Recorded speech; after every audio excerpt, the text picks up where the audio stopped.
Пред 10 дена, најмногу не се сеќам точно датумот, на седница ја поминавме програмата за медиумска писменост, која што треба да биде проект за спроведување за реализација како врска на агенцијата, тоа што го спомна Маријан. Се е во ред, тоа е еден прекрасен проект кој што треба да помогне граѓаните медиумски да се описменат, да можат да препознаат во делот на информирањето вистински извори на информации, да споредат два независни извори за една, барем два независни за една информација и сами да се носат заклучоци. Тоа ќе помогне многу да се диференцираат практично вестите, информациите што се потребни од спиновите и од пропагандата. Имаше еден парадоксален момент во најавата за таа програма. Било спроведено истражување, ни беа презентирани бројки кои што мене малку ме шокираат, да не кажеме малку повеќе. Значи, 3/4 од македонските граѓани имаат пристап на некаков начин до интернет, а 82% основната базична информација ја примаат од телевизијата. И тоа е она што мене навистина ме шокира. И уште еден момент околу агенцијата, а тоа е што не само за агенцијата, ова зборам за сите институции или ред други работи, проекти што ги правиме, имаме во оваа држава малку навика или тенденција на формалистички пристап. Правиме многу стратегии, правиме многу акцијски планови, програми, проекти, трошиме енергија на нив, а не трошиме енергија како да ги спроведиме, да. Тука е проблемот со оваа држава. Сега, ако дозволиш Кате, сакам малку едно појаснување, може да ќе помогнам на Санта да се одговори прашањето дали била консултирана фелата. Ќе кажам дека ЗНМ беше повикано од медијаторот во преговорите Питер Вахоуте. Еднаш имаше едно запознавање за прашањето за медиумите. При тоа бил повикан и експерт од BBC да ја објасни суштината на работењето на BBC како јавен сервис. И бевме повикање, ќе речам, како ЗНМ таму да кажеме своје мислење за ситуацијата со медиумите. Се потрудиме, успеаме да им направиме на 50-минутна презентација, која што потоа ја преточиме во анализа за медиумскиот сектор. Ако дозволиш Кате, во 2-3 минути јас ќе ги кажам само поентите, ќе го исклучам од тоа кажување јавниот сервис, на него посебно ќе се задржиме. За МТВ посебно ќе разговараме и за финансирањето, она што е болната точка, не само на МТВ, туку и на другите медиуми. Така. Значи, прво што побараме, односно што го констатираме, дека првата неизоставна точка е насилството врз новинарите. Констатирани се од наша страна 23 случаи на насилство врз новинари во периодот од 2011 до 2015, од кои половината од нив оваа година, значи во текот на првата половина од 2015.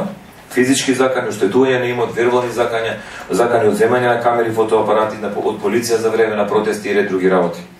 Она што побаравме како препорака е политичка одговорност од вице-премиерот Пешевски. Не може да се уште да држи таа позиција со сета почит кон него, меѓутоа тој потек што го направи, а сите знаеме кој е, не дозволува, барем збориме за нормално едно општество, тој се уште да држи таа позиција. Понатаму, итно расветлување на насилствата од обвинителството и од судот. Ние апелираме на неколку пати до актуелниот министер за внатрешни работи Митко Чавков да ги засили страгите за насилство врз новинари. Добиме подршка и од State Department и Европската унија за тоа. Ќе побараме и од новиот министер што ќе биде од редовите на опозицијата да исто така посвети повеќе внимание на ова прашање. И ако треба ќе побараме помош и овие случаи да бидат преземени, ако има потреба ќе речам и од специјалниот обвинител.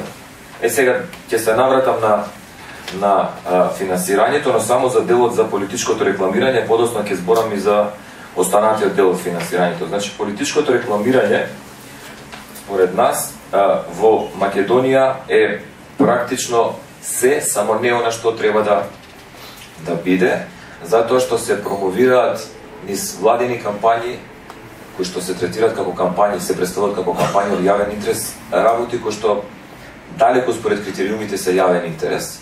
Нема да навлегувам во детали, меѓутоа се од друга страна сигурно промовирање на политиките што владата сака да ги каже. А тоа не е веќе јавен интерес, не секогаш политиките на владата се јавен интерес. Треба за тоа да има стручни критериуми кои што ќе определат што е тоа јавен интерес.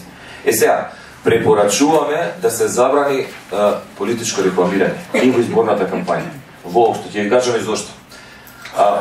Во овој момент сите знаеме кои партии се најбогати и најфинансиски моќни да закупат простор во медиумите. Се разбира, партиите од власт.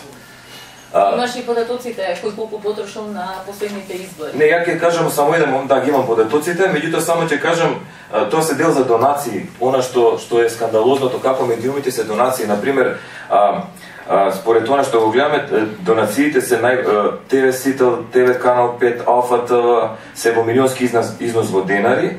Она што е пострашно се огромните попусти кои што влегуваат во тие донации, како практично во донации, 96% е дисконтот, и практично се создава еден круг на корумпирање на медиумите. Медиумите им даваат попуст на партиите, огромен попуст во изборната кампања, пред се на владеачките партии, тие после победата на изборите, ќе речеме, нели, после им враќаат преку истурење на пари со огромен број на кампањи во низ, и тој круг после повторно се врти целосно. Има еден момент во една национална телевизија, 107.000 секунди закупени од владеачката партија, платени 0. Опозицијата има закупено 1400 секунди во истата телевизија и платени се негде 80% од тие закупени секунди. 75 пати поголем простор добила власта. Дали мислите дека би се сменило сега ако не на политичкото рекламирање? Не, воопшто. Јас верувам во тоа. Сосема сум свесен дека може да дојде ситуација да ако некој да сака некој друг да повара закуп, да го рече собственикот, знаете што, мене по закон ми е лимитирано времето, 12 минути во сат најмногу, мене ми откупен просторот, фала многу пријат. Затоа препорачуваме да се забрани политичкото рекламирање воопшто. На тој начин ќе ги доведеме барем во колку толку поравноправен пристап сите политички субјекти. Бесплатно представување да има на јавниот сервис, со можност законски со можности да се прошири, и силно апелираме дебати да има не само на јавниот сервис, него и на другите национални телевизии, да бидат неизоставен дел.